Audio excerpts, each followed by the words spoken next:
Então vamos lá, gente. Agora, mediante a visão de Jesus por nós, qual a nossa atitude com respeito às outras pessoas? Eu quero agora, nessa segunda parte, dar a vocês conselhos práticos, beleza? Conselho bem prático. Como eu posso melhorar os meus relacionamentos? Em primeiro lugar, é resistindo comparar-me com os outros. A Bíblia nos diz, 2 Coríntios capítulo 10, verso 12, diz: não temos a pretensão de nos igualar ou de nos comparar. Agem sem entendimento quem faz essas coisas. 2 Coríntios 10, verso número 12. Há na Bíblia Viva uma versão muito interessante de Gálatas 6, verso número 4, que eu também quero usar com vocês aqui nesse momento. Que cada um de vocês esteja seguro de estar fazendo o melhor, pois assim terá a satisfação pessoal de uma obra bem feita, e não precisará se comparar a outra pessoa. Apenas podemos comparar duas coisas se elas realmente são absolutamente iguais. Então, somente podemos comparar coisas, nunca pessoas. Por quê? Porque isso é absolutamente... Porque absolutamente ninguém é igual nesse mundo. Nós, às vezes, estamos tendo muita dificuldade de nos relacionarmos com as pessoas, porque nós estamos tratando os nossos relacionamentos pelo viés da comparação. Isso é ilógico. Se tiver algum pastor me ouvindo nesse momento, cuidado, pastor, líder que está me ouvindo. Nesse mundo de tanta concorrência, vamos dizer assim, né, de tanta coisa, uma igreja está fazendo uma live aqui, outra está fazendo ali, um está fazendo melhor do que o outro, um fala melhor do que o outro, uma tem uma perspectiva melhor do que a outra. Não caia nesse viés. Você precisa entender o que Deus te chamou para fazer, qual é o propósito dele para a sua vida. Eu, pastor Douglas, aqui em Volta Redonda, na Igreja Presbiteriana do Retiro, onde estou pastor, Deus tem um propósito e um projeto para mim aqui. Eu não posso perder de foco a minha visão, o meu chamado e o que Deus me chamou para fazer aqui. No dia que eu começar a trazer para o meu ministério comparações do que o outro faz, eu vou estar saindo do propósito para o que Deus me chamou para fazer. Todos nós somos assim, gente. O nosso grande problema é que a gente se compara o tempo todo. Já viu? Eu sou melhor do que o outro, ou não, ou eu sou pior do que o outro. Não existem melhores e nem piores nessa história. Existem pessoas chamadas por Deus para exercerem funções específicas dentro do corpo de Cristo. Nós precisamos entender essa realidade. Se Deus te chamou para ser uma pessoa, uma diarista, seja a melhor diarista, porque você vai prosperar sendo diarista. Se Deus te chamou para ser advogado, seja o melhor advogado, fazendo tudo para a glória de Deus. Se Deus te chamou para ser um líder de ministério, faça isso. Se Deus te... Pare de comparar-se aos outros. Isso destrói você e os seus relacionamentos. Porque ou você cria dificuldade, ou você vai criar embate com os outros, querendo ser melhor, querendo fazer melhor, querendo correr na frente, ou você vai se acovardar. E nenhum desses dois sentimentos é bom. Você precisa entender que cada um é cada um. Cada um tem o seu viés, cada um tem a sua condição de ser. Cada um tem um jeito de pregar. Vocês estão ouvindo aí muita gente falando para vocês esses dias. Cada um tem um jeito de falar, cada um tem um jeito de se comunicar. Deus vai usar cada um com o instrumento que tem, com o conhecimento que tem, com o crescimento que já teve, para poder construir algo melhor. Então, fica aqui a primeira dica importante para você. Cuidado, gente. Resista o desejo de se comparar às outras pessoas. Deus nos diz que isso, gente, é estupidez, nos compararmos com os outros. É pura tolice. Por quê? Porque todos nós somos diferentes. Nada deprecia mais o seu carro do que quando seu vizinho compra um novo, não é verdade? Maior, melhor ou mais caro. Isso acontece sempre. A gente está imerso em tecnologia hoje, não é? E hoje você compra um celular, o melhor, pode ser o melhor celular, o que saiu agora, amanhã já lança uma coisa nova, você já fica doido para passar esse para comprar o outro novo. É assim a nossa vida. Por quê? Porque a gente sempre está comparando. Não se compare aos outros. Nós somos competitivos demais. Isso acaba por trazer dificuldade para nós. Não faça comparações. Deus diz que isso é tolice. Gálatas 6, verso número 4, diz que cada um de vocês esteja seguro no que está fazendo o seu melhor, pois assim terá satisfação pessoal de uma obra bem feita e não vai precisar se comparar às outras pessoas. Você não precisa se comparar com os outros. Faça o seu melhor e daí vai dar a satisfação, vai aparecer. Nunca meça a sua atuação pela atuação dos outros. Sentimento, gente, é uma escolha. Toda vez que você se sentir assim, se comparando, abra mão disso. Abra mão desse sentimento. Não nutra esse sentimento sobre a sua vida. Vamos lá, segundo passo prático agora. Primeiro, não se comparar. Segundo, reconheça a sua singularidade. Salmo 139, verso número 13, nos diz: Tu criaste cada parte do meu corpo, tu me formaste na barriga da minha mãe. Diz o salmista no Salmo 139, verso 13. Nós precisamos entender a nossa individualidade. Quando eu fico inseguro, isso causa uma baixa autoestima. E isto é um problema real. Quando tenho uma baixa autoestima, eu me sinto ameaçado. Por alguém mais bonito, por gente mais bem vestida, pelo melhor status das pessoas, pela melhor carisma, pela melhor escolaridade.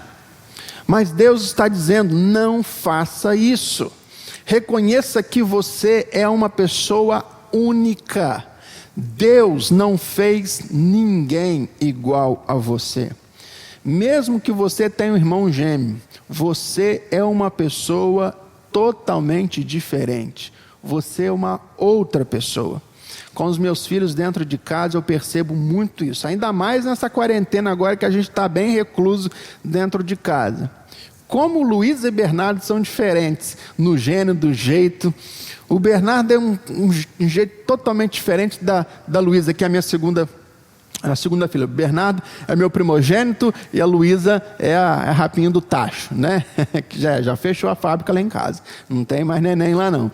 Então, o que acontece? Às vezes a gente fica olhando um jeitinho de um jeitinho de outro, e às vezes até para discipliná-los, a gente tem que usar uma estratégia com um e uma estratégia com o outro para que eles possam entender. Bernardo, se eu falar um pouquinho mais grosso com ele, ele já sai chorando, já sabe o que eu quero. A Luísa, você tem que falar, explicar, e muitas vezes ela só vai te ouvir quando você estiver com o chinelo na mão, né? E então é isso, as pessoas são assim, nós somos diferentes, Deus nos fez assim, gente.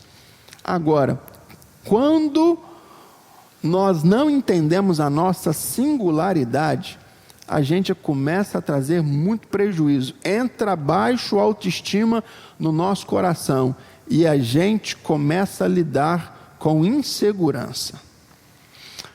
A Bíblia diz que você deve se ver como Deus o vê. Por isso que nós lemos o Salmo 139, verso de número 13. Porque lá Deus diz que Ele fez você como fez todo mundo. Você tem genes exclusivos, você é alguém, não existe, melhor dizendo, ninguém igual a você nesse mundo.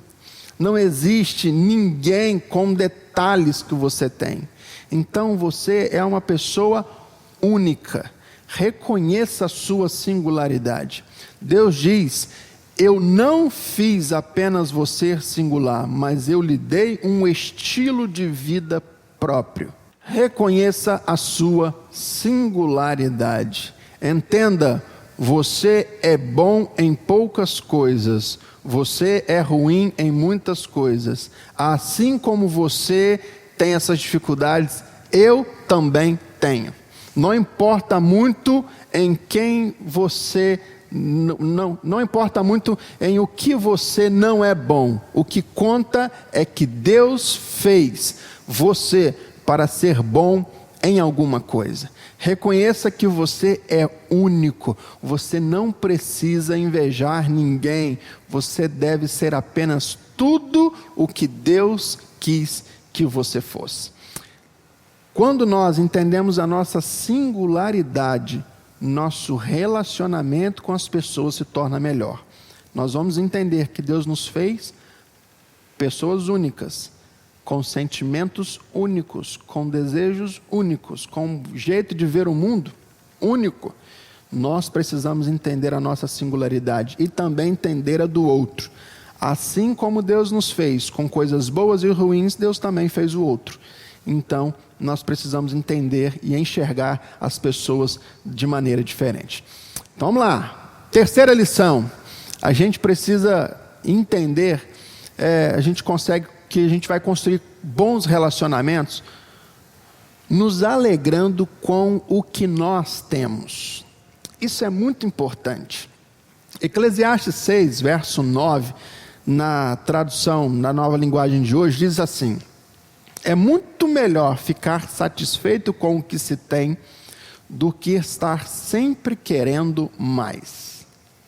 Para que a gente crie bons relacionamentos, é preciso me alegrar com aquilo que eu tenho, em vez de focar a atenção no que eu não tenho. Ou preciso ser agradecido com relação às coisas que eu tenho e que eu possuo. Hoje no Brasil, de modo em geral, o desejo de adquirir está fora de controle. As pessoas muitas vezes pensam: eu já possuo isso, mas eu quero adquirir aquilo, eu quero sempre mais. Não é de todo ruim esse sentimento, porque muitas vezes é um sentimento assim que nos move, né? Que nos faz melhorar, que nos faz querer crescer no nosso trabalho, que faz a gente sair do comodismo e fazer uma faculdade, fazer uma pós-graduação. Sentimento assim não é de todo ruim, mas nós precisamos entender, sermos gratos a Deus por aquilo que Deus já nos deu. Eu preciso fazer uma dura pergunta para mim mesmo, como: e se eu me mudar de um carro de 50 mil para um de 100 mil? Isso vai dobrar a minha felicidade? Creio que não, né, gente? Eu penso que Deus não se importa nada sobre o quanto custa o carro que eu dirijo. O que Deus quer saber é sobre os seus motivos. Por que que você quer isso? Se você está cheio de inveja, comparando-se aos outros, vivendo isso, a gente precisa aprender a abrir mão disso. Uma das coisas incríveis nos nossos relacionamentos é que quanto mais eu fico satisfeito com o que Deus me deu, mais eu posso abençoar as pessoas que estão à minha volta. É extraordinário isso, gente. É extraordinário, porque aí eu vou começar a ser grato a Deus, eu vou começar a ter empatia e começar a olhar para o outro, aprendendo que eu posso ser e me tornar instrumento de Deus para abençoar a vida daquela pessoa, que às vezes tem menos do que eu, talvez tem mais do que eu. Eu já tive condição, no meu ministério, na minha lida pastoral, de ajudar algumas pessoas que tinham menos do que eu. Mas eu posso te dizer algo: muitas vezes eu sou chamado para tentar ajudar pessoas que têm muito mais do que eu. Por quê? Porque muitas vezes as pessoas se agarram em coisas E nós precisamos aprender a abrir mão disso. Esteja contente com o que Deus lhe deu. Não esteja acomodado. Não é isso que eu estou dizendo. Mas esteja contente com o que Deus te deu. Busque sim melhorar, busque crescer, busque se desenvolver. Isso é uma bênção. Mas com aquilo que Deus já te deu hoje, seja grato a Ele por isso.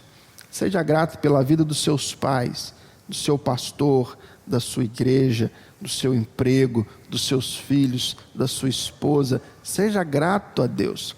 Gratidão é um dos sentimentos mais nobres que nós podemos alcançar na nossa vida. Gratidão modifica a nossa visão de mundo e a nossa visão com relação às pessoas. Muita gente tendo dificuldade de se relacionar porque é gente que só quer trazer para si. E ninguém quer ficar perto de alguém assim. Filipenses capítulo 4, verso de número 11 diz: pois aprendi a estar satisfeito com o que eu tenho, diz o apóstolo Paulo. Destaque aqui o aprendi. Não é natural estar feliz, especialmente na América. Fomos ensinados a estar descontentes, porque sempre nós estamos querendo mais. Isso é algo que você precisa aprender, um processo, é um processo educacional. Você precisa aprender isso. Uma das coisas que eu aprendi foi: já tenho hoje mais do que eu mereço. E assim, nós podemos avançar muito mais. E assim, eu e você, nós já temos mais do que nós merecemos. Quarta importante lição para a gente poder construir bons relacionamentos. Aprenda a responder aos outros em amor. 1 Coríntios capítulo 13, verso de número 4, vai falar um pouquinho sobre isso. Vai falar que uma das formas de nós nos comunicarmos bem deve passar pelo viés, pela forma do amor. A Bíblia diz que quando não há amor, nós seremos como um sino que bate, um metal que ressoa, que retine. É importante a tradução desse texto. Eu já estudei ele algumas vezes, 1 Coríntios 13, e quando a gente começa a entender isso, a gente começa a lidar melhor com a nossa fala. O que o escritor sacro está querendo nos ensinar ali? Algo muito simples, gente. Olha bem para mim aqui. Quando não há amor no que você fala, não há harmonia naquilo que você quer pronunciar, naquilo que você quer comunicar. Um exemplo. Você consegue chegar a alguma resolução de algum problema discutindo, bravo com alguém? Possivelmente não, né?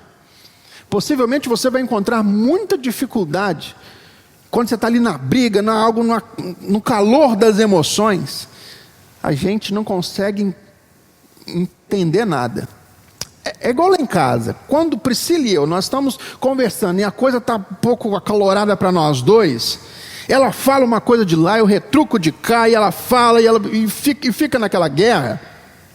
A gente não chega a denominador comum de forma alguma. A gente não consegue se entender.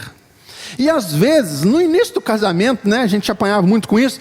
Eu falava: não é possível que a minha esposa não está entendendo isso que eu estou falando com ela. Está muito claro para mim, e eu tentando, e ela não conseguia entender. E depois, lendo esse texto, estudando 1 Coríntios 13, eu fui entender que, de fato, ela não entendia nada. Sabe por quê? Porque a minha palavra não tinha harmonia. A minha palavra era só barulho para ela. Quando Paulo está dizendo que quando não há amor, a nossa palavra será como um símbolo, como um sino, como algo que te retine. Um sino não traz harmonia nenhuma. Pega um latão, uma lata, e começa a bater.